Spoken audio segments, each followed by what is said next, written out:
All right, so the pinch pot lids that you guys have right here, you're not going to put glaze in between. So wherever it matches and meets up, if I were to put glaze here and glaze here, when I try to shut it, it's no longer going to fit because the lid will be too big for the space.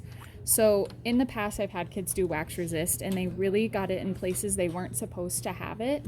And then they ended up not being able to scrape it off and it was actually worse for them.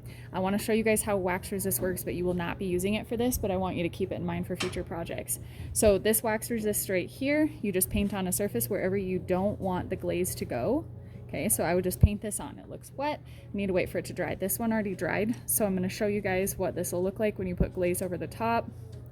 When you paint over the top of the wax resist, it will keep that glaze from hitting the surface, but then we still need to wipe it. So I just need a little bit more.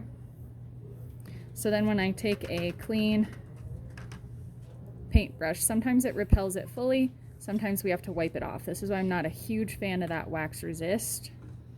Trying to get it to focus a little bit. So then when it fires, this area would fire clear of the glaze, but you can't scrape the wax off once you get it on there. So what I'm going to have you guys do instead is when you're glazing, just go right up to the border and paint right up to the border with the tip of your paintbrush. Paint right up here because we know that if we get glaze where we don't want it, we can always wipe it off with a wet paintbrush. We cannot remove the wax. So when you guys are glazing, you have to use a recipe. Make sure that if I do multiple colors, I can use some solid colors, but I have to have at least one recipe on there. And then we're not glazing wherever the lid meets. Also, not glazing the bottom. So if you do get glaze on the bottom, you need to wipe it completely off. If you just have a foot, let's say this is the only part that's touching it, that's the only piece that I need to wipe off if you guys have a foot on the bottom. The lids are going to be fired separate, so you cannot have glaze here because it's going to fire like this in the kiln.